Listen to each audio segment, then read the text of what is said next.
This conference will now be recorded. All right. Good morning, everyone. This is Brian Garcia. Why don't we call the meeting to order of the Deployment Committee. This is a special meeting of September 8th, 2021. We have a quorum this morning. So why don't we move to the agenda for the morning? The first item is calling the meeting to order, which we just did. Any public comments? Okay, hearing none. Why don't we go to the approval of the meeting minutes of the May 26th, 2021 meeting. Any questions, comments from the members of the Deployment Committee? Okay, is there a motion to approve the meeting minutes of May 26th, 2021? This is Matt. Oh. Go ahead, Vanessa. Go ahead.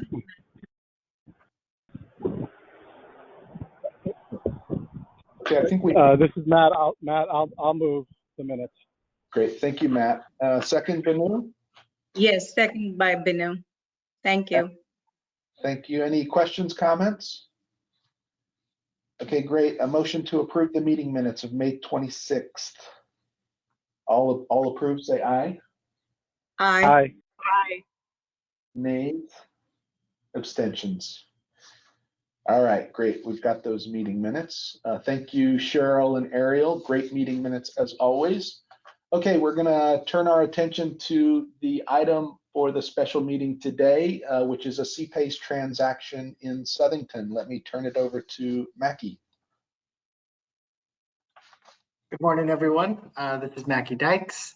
First off, thank you so much for joining a quickly called special meeting. We try not to do these, and try to group transactions for the regularly scheduled meetings. But you know, we try to balance that with providing good customer service. And when we have customers eager to close on their financing and get moving, you know, we find ourselves in a situation like this where we need to get something approved or bring something to you, hopefully for approval. And in this case, it's even, you know, we want to even provide more white glove service because this family about the owner of this facility, which we'll talk about in a minute, which everyone I'm sure is familiar of, is part of a family that owns a number of businesses across Connecticut that we're hoping to do a number of deals in conjunction with one of our leading solar contractors. So again, thanks for the time this morning. Let me turn it over to Elise Buzzelli to walk through the transaction. Great, thanks, Mackie. Can you all hear me? Yes, I can hear you. Okay, great. Good morning, everyone. Thank you, as Mackie said, for coming together quickly for this meeting. So we've got the AquaTurf up, which I heard Brian when I came on talking about how I think we're all very familiar with this venue. AquaTurf has been around for many, many years and hosts events for multiple different occasions, weddings, proms. I'm sure a lot of us have been to different Eversource events and utility events there as well. They're open year round, so they've got about 35 acres of property that they take care of, they maintain, and they host, as I said, multiple events throughout the year. So this is a solar project. It's a solar PV roof-mounted project, just under 500 kW. It's going to cost about, with our financing costs included, about 1.28 million. And this will be it'll be on 2 different roofs, but there will be 4 different arrays here. Next slide, please. Or am I supposed to move them myself? Oh, there we go.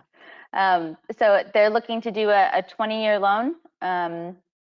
And you can see the ratios here, loan and lien to value ratios, DSCR, well within our normal requirements. Next slide, please. And again, just looking for this project to start very soon. They were hoping to get things done over the summer, but of course they had to wait for their ZRAC to be awarded. So they're looking to get going with the installation very soon, very soon after we hopefully close on the transaction, which we're aiming to do in the next couple of weeks. Next slide.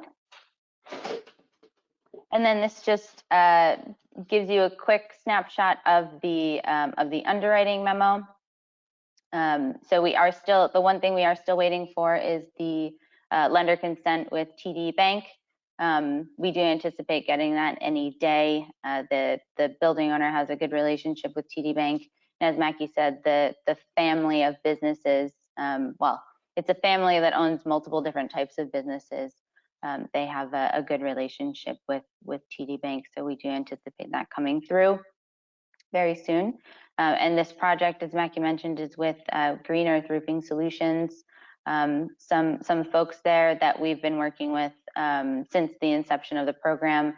They've done the most projects at Green Earth Roofing Solutions, along with Green Earth Photovoltaics, who is their predecessor, have done the most CPACE projects in Connecticut. Next slide.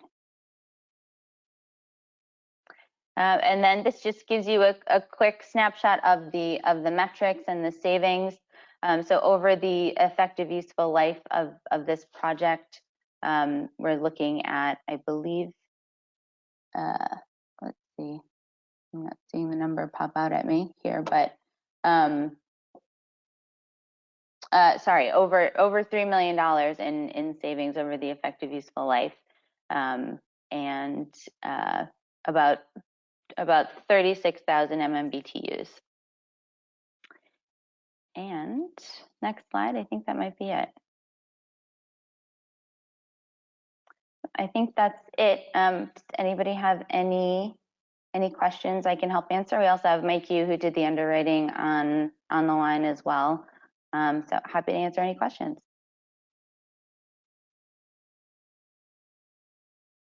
Great, This is thanks, Binu. Lily. Go ahead, Binu. Yeah. Thanks for the good presentation. Just a question about security. What kind of security do we have on this loan? It'll be This in is the. Oh, sorry, go ahead, Maggie.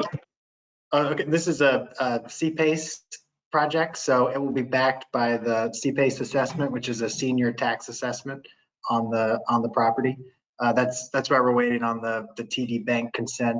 Because it's PACE assessment is very secure, it's senior to any mortgage on the property. The law requires the mortgage lender to consent.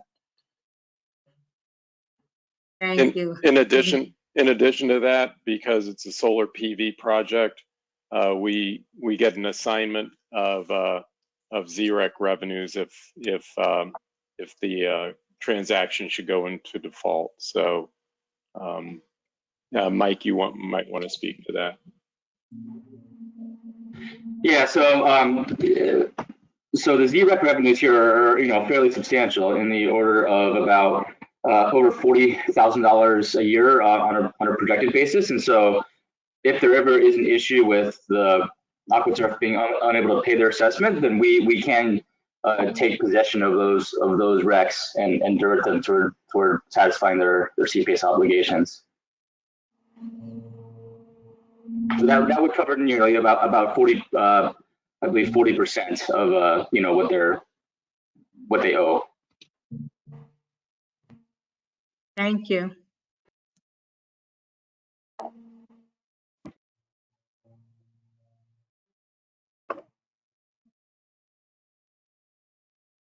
Great, any other questions, comments?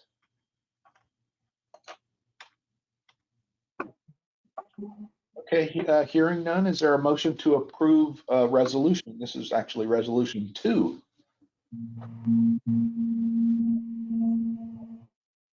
This is Binu. So moved. Great, thank you, Banu. Is there a second? This is Lonnie. I'll second. Excellent, thank you, Lonnie. Okay, all in favor say aye. Aye. Aye. Let me see if Matt was there. Matt, you there? All right. Oh, there you are. Hello.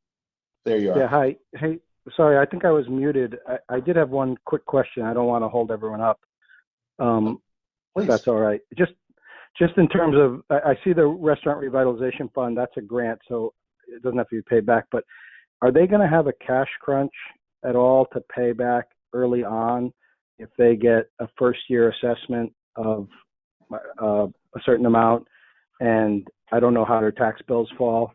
But if they haven't yet gotten whatever their ZREC payments or anything else, I guess I'm just worried about that first year. Are they going to be able to come up with the cash given COVID, or are they capitalizing some of the, that, I don't know, the interest and extending the first year payment? So I drilled them on, a scenario, what would happen if COVID surges and they had to go back to lockdown or reduced operations. And the management here was quite confident that with the restaurant revitalization funds in their accounts, they have $5 million or $6 million in cash effectively. They could go 2 years with the CPACE assessment and with continued maintenance of the property without any liquidity issues. So they were they felt they could stretch it, for a long time, really. So I don't think they'll have an issue with meeting their payment obligations in that first year, given what they have. Okay, great. That's great. I just want to make sure it was you guys had looked at it. I'm sure I knew you had. All right. Well, I would be I as well. So not sorry to hold everyone up. No problem at all. Thank you, Matt. Great question. Okay, so we've got a second. All in favor, say aye. Let's go ahead and do that again. Aye. Aye. Aye. Excellent. Nays, abstentions. All right, great. Thank you, CPACE team. Great to see this transaction with Green Earth and the AquaTurf. Let's see, I think that's it. But we did want to note, because we aren't going to see him at our next board meeting later on in October, but Mike Lee is heading back to Maryland. He is in Hartford today, so we will send him all of your love. We're going to take him to lunch and just send him off. So we just wanted to wish him a warm farewell and good luck with his next steps in his future. I don't know if anybody on the deployment committee wanted to say anything quickly, but just wanted to wish him well in his next endeavor. Well, yeah, just thanks. I would say thanks, Mike. Yeah, I wish we could have worked together longer, and I really appreciated his input on a bunch of the meetings. So that's too bad. I wasn't aware of that. So good luck in Maryland again. Great. Thank you, Matt. Okay, I think that was it. If there's a motion to adjourn, we will adjourn. So moved, So moved. Lonnie. Awesome. Second, All Matt. right, thank you very much. Everyone have a good rest of the day. Thank you all. Thanks, everybody. Bye. Bye-bye, Thank everybody. you. Bye-bye.